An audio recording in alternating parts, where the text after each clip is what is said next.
Okay, good. So, how was your day? Pretty decent. Pretty decent. Been trying to work on a thing, and I'm gonna take you off the speakerphone. It's still reverbing.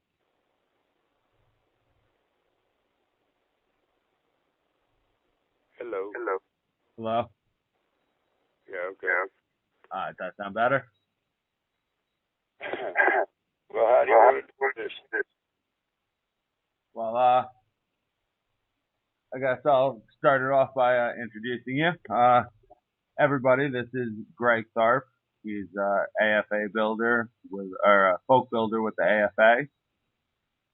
He has been into heathenry for over 25 years now, Greg?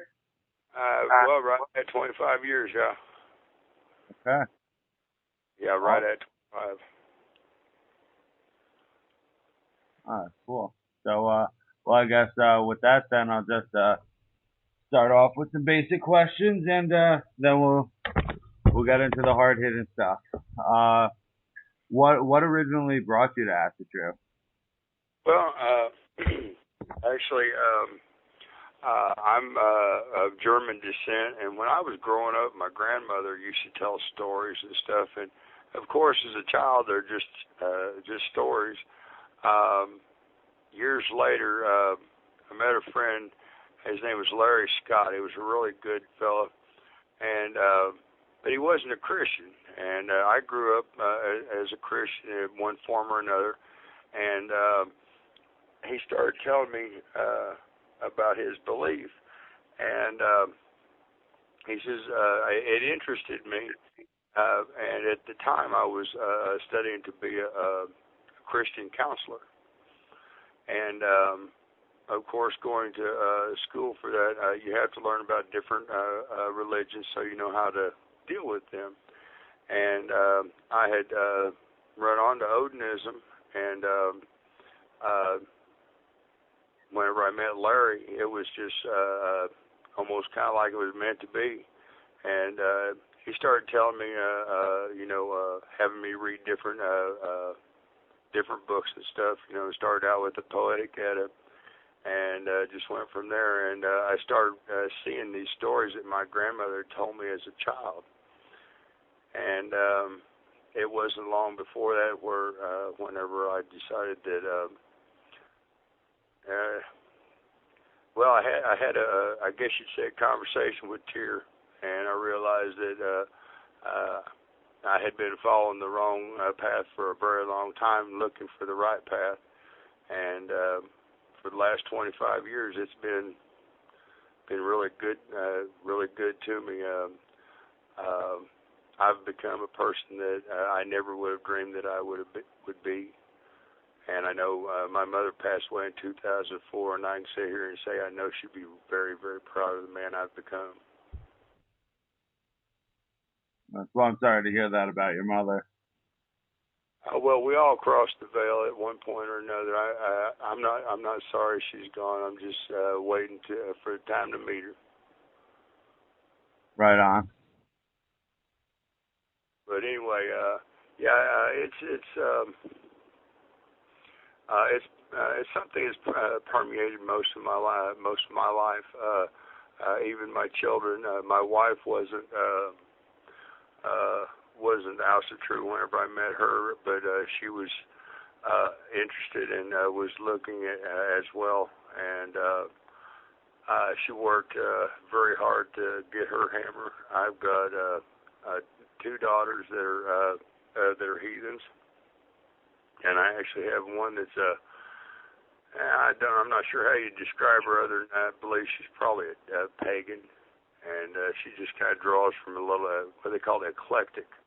And she just draws a little bit of everything, but it works for her, and she's a good girl, and she raises good kids. So I don't hold it against her. Excuse me. But it has affected my family quite a bit. my grandson goes to just about every gathering that I go to, and he's been practicing heathenry with me for probably about 4 or 5 years now, and he can tell you who Thor is and quite a number of the others. He very well understands what the gods and goddesses are, and and I just realized that was going to be your second question, wasn't it? Yes, it was, but hey, it worked. So, how old's your grandson? He's 8 years old. Awesome. He's 8 years old. Yeah. My between me and my wife, we have 25 grandchildren, and that's a lot of grandchildren. Yeah, yes, it is. That's a lot of grandchildren. A lot of kids too. Big family. Yeah, it is. And I started thinking about it, and we all strive to. Part of heathenry is building a life that whenever you're gone, they sing sagas about you. And I started thinking about it with 25 grandchildren. By the time I get to my great-great-great-grandchildren, do you know how many kids there are going to be to sing my sagas? I don't know the exact math, but yeah, probably a lot. That's a pretty good number, ain't it? Yes, so, it is. I figure, and excuse me, if some of them become heathen, we could just that much better. Cool. Well, how do you necessarily feel that you mentioned that you're a tearsman, and do you necessarily feel that somebody needs to have a patron god or goddess? Well, that's a very good question. Personally, I don't like using the term patron, mainly because I believe that that's more of a Christian term than it is a heathen term. We look at the gods and goddesses as our ancestors. I mean, all of us can trace our lines back to Odin. The fact is that whenever what most people consider a patron god or goddess, I look at as more of an aunt or an uncle or a grandfather or grandmother. I don't really look at them as being a specific god to me. I just look at it as, say, an uncle, a very wise uncle who gives me wisdom whenever I need it. I don't know, like I said, the term patron, just that because I give honor to all the gods and goddesses, and I work through all the gods and goddesses, so I don't really feel the term patron is really a good term. As far as my feeling is that it's a necessity, no. I think that how the gods and goddesses relate to you is how that you should relate back with them. It just so happens that Tyr's the one that spoke to me. And the fact of the matter is, like I said, it's just like a very wise uncle telling me, hey, Greg, you kind of need to look at this path here. And then over the years, it's just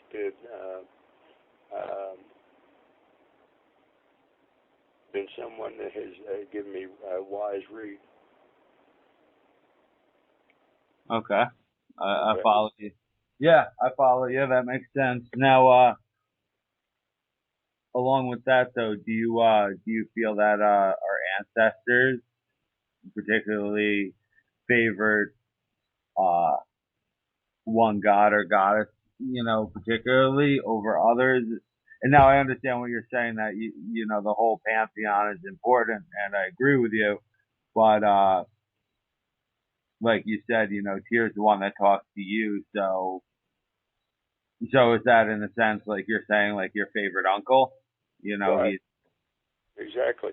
Well, if you look back in our history, uncling was really a big thing back then. Being taught by an uncle, and that's kind of how how I take it is just being uncled by one of the elders. Um, I don't I don't really feel I guess any more allegiance to Tyr than I do any of the other gods or goddesses. I'm not sure that I really would say that. It's just that he is the one that relates to me the most. And one of the things that I find for those of us that do have what you call patrons, as a general rule, most generally they are the ones that are most like our personalities. Is what has been my experience. My personality is very much Tyr's like, so I guess that's maybe who I relate the best to. Okay. Okay. Cool. Oh well. Now, do you think acid true now is even more important than ever with decline of Western culture, especially in America? Oh man, do I? One of the problems with American culture specifically today is the lack of morals, and Christianity and many of the other religions around the world have a tendency to make it okay for you to do something and say I'm sorry. And whenever you do that, when you take that necessity of responsibility, then it pretty much leaves the door wide open for any old thing to happen. Agreed. Now, with our 9 noble virtues, it pretty much covers the gamut of what a behavior should be. And the fact is, if a person adheres to those 9 noble virtues, and that's what we all strive for, that person's really not going to be in too awful much trouble. He's going to carry himself in a way that he doesn't get in too awful much trouble. And for me, I feel that even though Alpha True is rising, I believe this is our time to show what we're made of. And I'm a firm believer of leading by example. That means that whenever we deal with each other, we must do it honorably, but we must deal with the rest of the world honorably as well. And I do know that there's heathens out there that believe that it's okay if somebody does you wrong to do them wrong back. That's not necessarily a given, because the fact of the matter is, just because that person is a meathead, for lack of a better term, that doesn't mean that you got to be a meathead too. Whenever you deal with everybody honorably, believe me, it gives you a very good name. That way people know that no matter what, they're going to get a fair shake from you. And that doesn't necessarily mean a lot to a lot of folks. It means a lot to me. I like people to understand that I don't deal with anybody differently. I deal with every single person that steps in front of me honorably and exactly the same. And I guess a person could say that I don't necessarily have a million friends, but I guarantee you the friends that I do have are people that would stand behind me no matter what. And they do that just because they know that they get a fair shake from me and they'll get treated the same way every time.